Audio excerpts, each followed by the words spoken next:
Yo guys, it's your main man here, Double H Half coming at you for yet another weekly question Q&A, weekly Q&A. So again, to get your question answered, it's very simple. You head to the website www.halffootballhot.com. You scroll down to contact us, put in your name, put in your email, and ask me whatever question you want answered. And also, as you guys also know, I've started a Patreon account where you can pledge a certain amount each month to help support the Football Hut, with my aim being I can earn enough so that I can be pretty much doing Football Hut full time.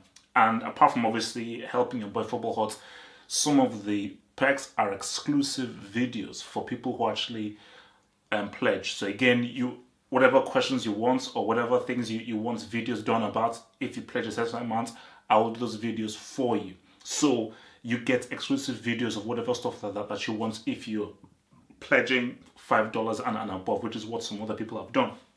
So again, putting that out there, but guys, it's not about that. It is about answering your questions. And without further ado, let's get in.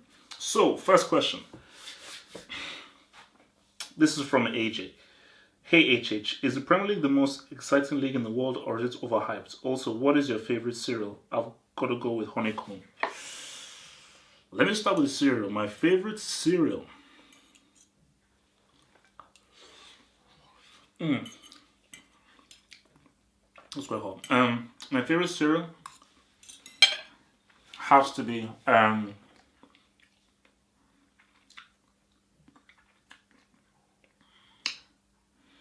that's a good one. My favorite cereal probably is frosted wheat. Frosted wheat. Frosted wheat. Give me some good quality frosted wheat. I'm sold out. I'd say. Speaking of which, I should probably buy some tomorrow because I've not had frosted wheat in a very, very long time. Coconut milk. That's how to go. Premier League. The Premier League is the most. So the most is. I would say the Premier League is the most exciting league for entertainment. It is the most entertaining league based on the fans, the atmosphere, the stadiums, the subplots, the coaches, the everything, all of the stories that take place.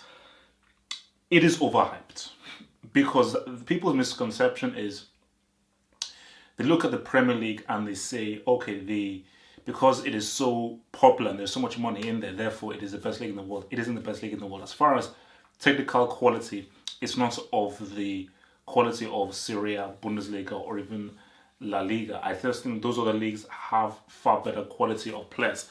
So what the Premier League has is that from top to bottom, it is just very exciting to watch. But again, it is not as amazing as people claim that it is. Next question. Roberto Beswick. Hi HH, what is your opinion on Gonzalo and Cycling? Would you say, I suppose you're saying Gonzalo again, would you say Barzagli is underrated? Because I'm a Juve fan, and whenever Barzagli comes on or starts, he's composed, calm, takes his time on the ball, and is very good at slide tackles and a rock at the back. And people think just because he's old, he doesn't have it anymore. He does. Higuain, I suppose you're saying Gonzalo Higuain because you're a Juve fan. Higuain is a striker that has the potential to be one of the greats of his generation. The key word being one of the potential. Every time he has a nice batch, he just falls off. And his achievements for Napoli that season, that has to be one of the greatest seasons of any striker in any season. For what he did in Syria for Napoli. Not Barcelona or Real Madrid or Bayern Munich, for Napoli. That is one of the great seasons that any player has ever had. We look at how he's brought up for Argentina. And you look at the bad patches that he normally has. And you look at how he succumbs under the pressure of a Champions League final. Or a Copa America final. Or a World Cup final. And therefore you always see that you can never really give him that seal of approval because he's almost there. But when he really needs to put the icing on the cake, he fails to do so. And with regards to Barzagli, I wasn't a big fan of Barzagli before, but I think watching him closely and a lot more, as you said, he is very composed. And what he lacks in age, he makes up in intelligence and knowing where he needs to be. Because I think De Boer actually made the point some years ago. It's about the best defenders think 5 steps ahead, and whereas people are making 5, 6 steps to move, they're only making 2 steps because they know where the ball is going to be before they need to get it. So therefore, the best defenders don't actually have to do a lot of running, which is what Bazali encompasses. Let's see, what are the ones we have here? From Jacques. What's up, HH? Been watching your videos for a few years, since the last World Cup, I think. Keep up the great content. I was wondering if you could take over and manage one club that is currently struggling or underperforming, which would it be, and what changes would he make to get them to where they should be? That's very simple. I think I might have answered this before. It would be AC Milan. Okay.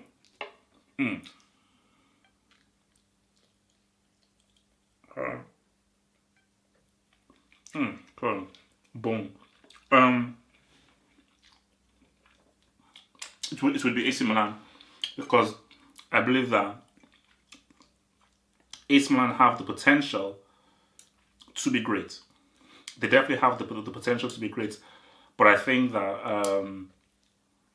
Montella is the wrong coach. He's the wrong manager. He's the wrong man for the job. And the reason why they've not been able to reach their full potential is because Montella just has not been able to get the best out of the managers. So I would go to AC Milan and completely buy a whole new set of players, because I think the players that they bought was wrong. First thing is, I would have kept Carlos Bacca. Again, I think I'd need time to really think of the players I would get, but one of the first things I would do is I would never have sold Carlos Bacca. That was a huge, massive mistake. I'd have kept Carlos Bacca, and I would have tried to find a great creative player like an Eriksen, somebody in the mold of an Eriksen that I know that I can buy and AC Milan can get. And I'll build a far more solid team, a team that is much more physically and defensively strong. The AC Milan team that they've built is much more of a footballing team. It's almost a team that you would probably see like in the Dutch league or so. As far as if you're building from the ground up and you don't have that much money to attract the best players, the safest and smartest thing to do is build from the back and build a team that's just physically strong, that is tough to beat. Make sure that you're tough to beat and have a great finisher in a Carlos Bacca, so you're focusing on winning games 1-0. 1-0, 1-0, 1-0. And by doing that, chipping away the odd draw here and there, you will actually therefore be in that top 4 conversation, which is what AC Milan unfortunately haven't done. So I'll go back to the defenders, getting good, tough defenders, tough defensive midfielders, physical, tough, and trying to get that G. Thanks for the question there. Scott Fitzgerald, do you think PSG are totally amazing and have their feet off the gas line in a way to show the world how brilliant they are? Or do you think that when they try to find that high gear, it will not exist since they do not have to work hard versus the weaker position of Ligue 1? What do you make of PSG and how do you rate their Champions League chances?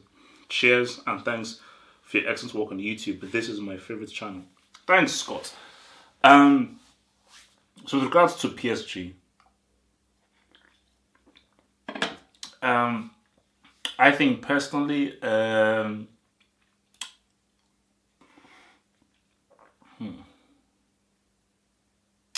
a good question. It is a good question. I do believe that it's a case of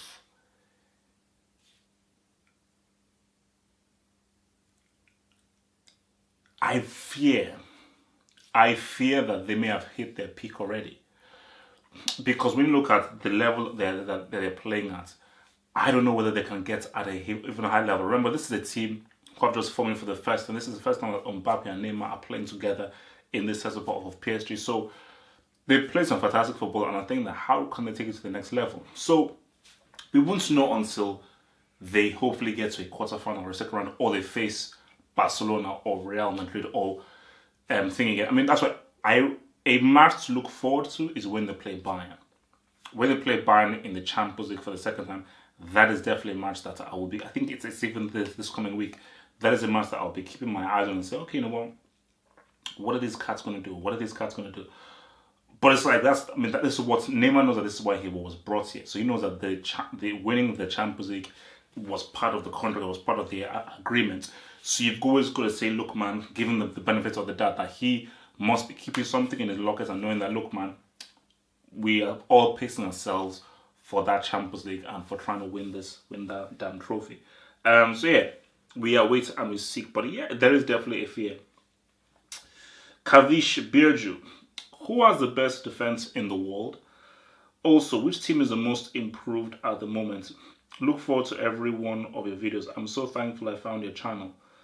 A year on now, and I haven't missed a single video from you. Keep up the good work, and I think you should pump out even more videos. Well, that'll be tough, bro. But thank you anyway. The best defense in the world. For me, it would be a cross between Inter Milan and Tottenham. But I would have to say Tottenham. Yeah, Tottenham.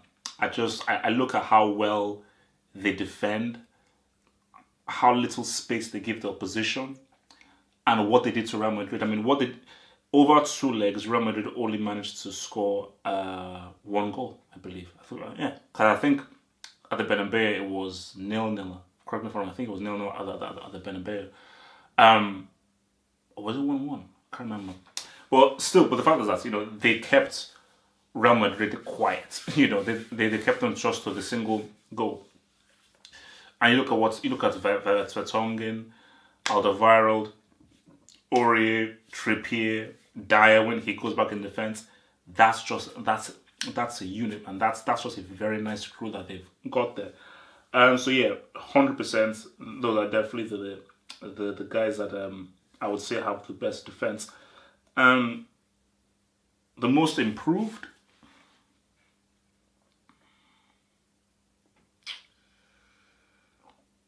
I would say Man City. Because as good as Man City were last season, I think that they've improved so much. And I look at specifically 2 players, Leroy Sané and Sterling. Because Sterling last season, yeah, it was alright. Leroy Sané started well, but then he sort of faded off.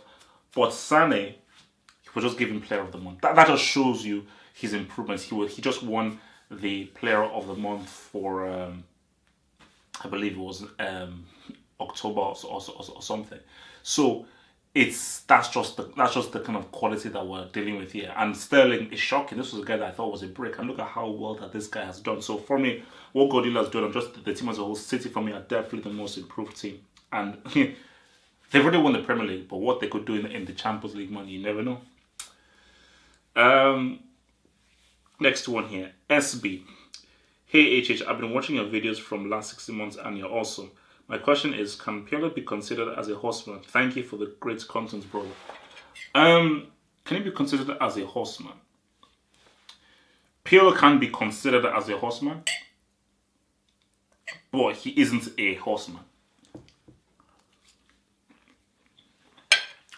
I'm reading this.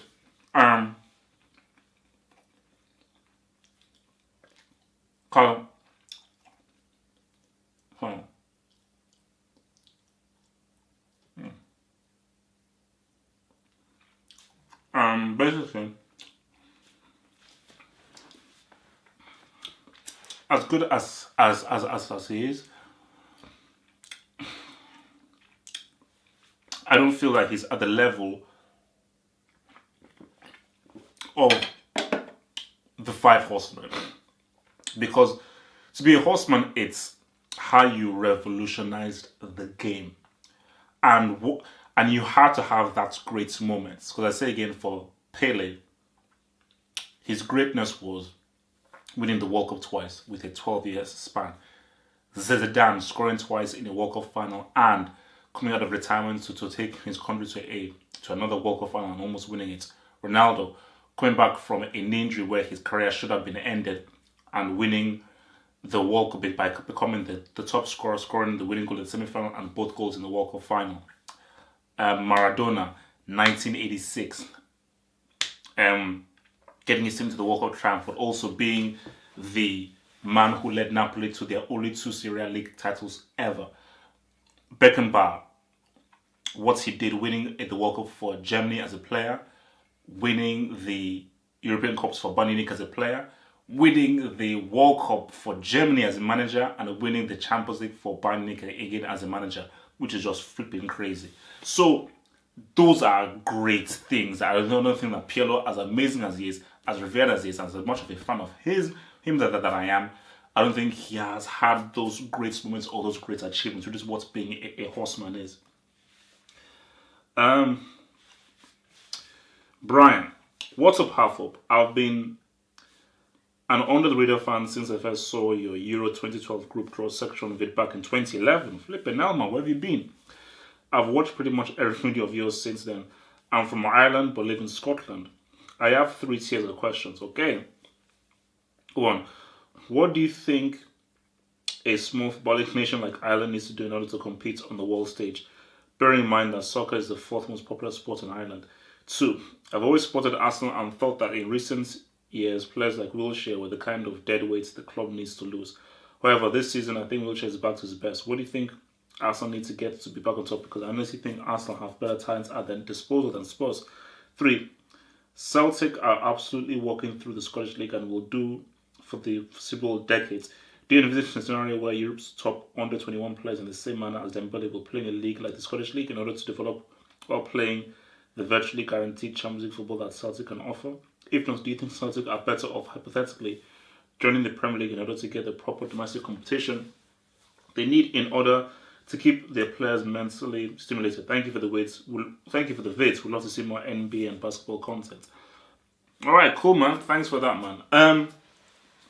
So yeah, as for the first question for Ireland, for its forms footballing nation, that's for football is not even your top 2 or your top 3 sports. I think what you'll have to do is you start from the very bottom and you start with the youth. You have to bring in great coaches you have to look at those Spanish coaches, those Italian coaches, those Portuguese coaches who know how to train technical ability. And once you start from the bottom, start getting the youths from 7, 8, 9, identify them and really refine them and get them just to really be good on the ball, know how to be good with the ball, pass the ball, and be very technical, have great on the ball skills. Then they can now develop them into having a synergy. Because I think what Ireland is missing is they have the heart, they've got the character, but what you saw from them against Denmark was you just saw with Denmark they just have the quality players, and when you have players like a Sisto or an Eriksson, that just puts it on a whole different pedestal as opposed to the guys that Ireland have, because Ireland just do not have those technically gifted players, which is what you need, especially playing at this level of football. Second question, yeah, my Wilshere here, and what Arsenal needs to do, because I think Wilshere is definitely, if Wilshere can stay fit, he's a great, one of England's best midfielders. Arsenal needs to just get rid of Wenger. That is what Arsenal need, because Wenger is holding them back. If Arsenal got someone like a Guardiola, or someone like a Conte, or even look at what Di Francesco is doing for Roma, somebody of the 21st century, of 2017, because the thing with the issue with Wenger is that he's still stuck back in the days. Someone of today's era, then I think that you will definitely see a top quality manager. So a top quality system, so they just need a different coach. And Celtic needs to move. There's no point. They're destroying, they're castrating the Scottish League, and the longer that they stay there, the more difficult it will. Yeah, basically, the longer that they stay there, the more difficult it will be for them to really go beyond and really improve themselves, because there's such a lack of competition. Whenever they play Champions League football, they get just destroyed. So in order to really be able to really compete and be prepared for Champions League football, you need a proper tough domestic competition. So for Brendan Rodgers, man, it's like, how good of a coach are you really? Yeah, you're going on this crazy winning run, but how good of a coach are you really when nobody can compete with the talents that you have, and the gap in quality is just far too vast. So that's just my 3 cents. So thanks for that. But yeah, thank you for your question, man. Thank you, much appreciated. Blackwater, hi half hope. After you made a tweet about Messi and Christina never scoring a World Cup knockout stage, some people probably hot by that truth try to blame Ronaldo, one of your favorites, for not winning a Champions League. They mixed individual and team achievements, but the reality and the key difference is that Ronaldo was amazing in 2003 Champions League for his performances against Man United and events as well. Messi and Christina have never been amazing in a World Cup.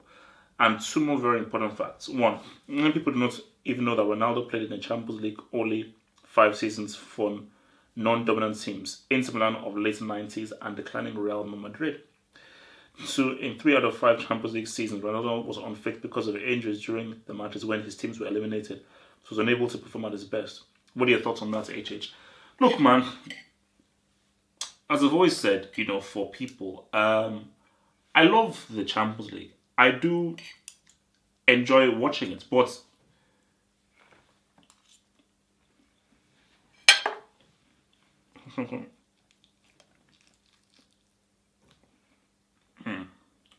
oh. Sorry, man. So there's a lot of bones in this fish.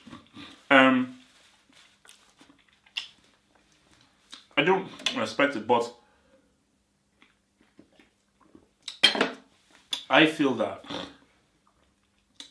in my personal opinion, the top tier of competition is the World Cup, and in the Champions League, you're very right that Ronaldo really wasn't fit, and he really wasn't at his best, because again, I think the world was denied Ronaldo at his best, which who would have truly shown that he really is the best footballer of all time. But I think beyond that, I think the truth of the matter really is that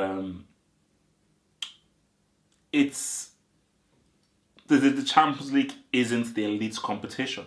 It's the World Cup. The World Cup will always be the biggest competition. So somebody not really making it at the World Cup doesn't mean anything to me. Case in point, Maradona. Did Maradona ever win a European Cup or a Champions League? But you're not going to say that because that he's not one of the greatest of all time. Because I put Maradona over Messi any day. And Messi has, about 4 or 5 Champions League titles. But it's that World Cup that matters. And the World Cup will always be what matters, because that is just how it is. That's how it works. That the World Cup is the elite competition. It's the one thing that is the trophy that everybody wants to get. And that is the one that really solidifies you as a guy. That's the one that solidifies as, you're a guy that demands respect. It is that flipping World Cup medal. So yeah, thank you for that. Sad. Hey, HH, what other sports do you watch regularly? And who are your favorite players in these sports? Also, do you watch the UFC? I'm beginning to watch the UFC a little bit, but as I said, I've always been much more of a boxing fan. But I was very impressed by what George St. Pierre did, because again, I also watch a lot of films. I'm a huge film fan. And I remember seeing him in the Captain America, the second one, the Winter Soldier. I was like, okay, we'll just see him. So it was amazing to see how he came back from, I think it was about 4 or 5 years out of the game, having to get into training, into the whole routine and psychology of it, and beating this Bisping, which is just crazy. So I just think that for St. Pierre, that was just an amazing story of how a guy can be out of his sport for so long, come back and actually win. So other sports I watch regularly, definitely, West football is my number 1 sport. I'd definitely say probably my number 2 sport right now is probably the NBA. Because I watched basketball a lot during the 90s, so during the era of Michael Jordan, of Penny Hardaway, of Hakeem Olajuwon, and I played basketball as well for my school teams. So yeah, basketball has definitely been always the sport that I don't like. I like the sport. Sometimes frustrates me with all the little rules and how much power the referees have over the game. But beyond that, I'm still a huge fan. So yeah, I mean, definitely the NBA. basketball, tennis. Oh, so obviously, so basketball again. As far as players that I like within the sports, the reason why Orlando Magic are my team is that the first player I idolized and I loved was Penny Hardaway, who played for Orlando Magic. Because I was always interested in 3-point shooting, and he was an amazing 3-point shooter. So yeah, Penny Hardaway was always the guy that I was like, yeah man, this is my guy. But as of right now,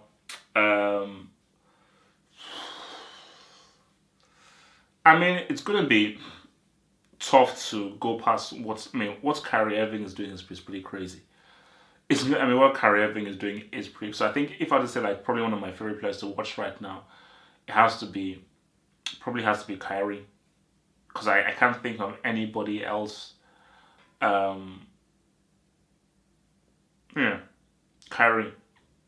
Kyrie is definitely. I think just the way that his movement, because again he reminds me of Allen Iverson. Again, another one of my favorite players, Allen Iverson, and I think Kyrie Irving is the closest thing to Allen Iverson that we've seen. So yeah, and tennis again, love tennis. Grew up loving Sampras, but again, Roger Federer is simply one of the best sports people of all time. Same thing with Serena Williams. I just think that Serena and Federer are just the way they've dominated that sport is crazy. I just think for Serena and Federer, I'm just huge fans of them just showing sporting excellence. Athletics again, I'm a big fan of athletics, mainly the track stuff, and I think that's mostly it. I love playing table tennis. I love playing table tennis and watching table tennis. So I like doing those two. So yeah, that's how it is, man. So yeah, definitely NBA, bit of athletics, boxing. Again, I've always been a huge boxing fan, and yeah. So yeah, thanks for that, man. So guys, this is the end of part 1. Again, remember to get your question answered. You simply go to the website halfoffootballhot.com and do your thing, and then I shall have your question answered as simple as pecan pie. And then yeah, man, part 2 will be rolling in very soon. Become a patron and contribute to keeping the Hot alive and making this a full-time crack. As well as becoming a patron, you will also gain access to exclusive videos from your boy Double H. Bada bing, bada 3 smacks.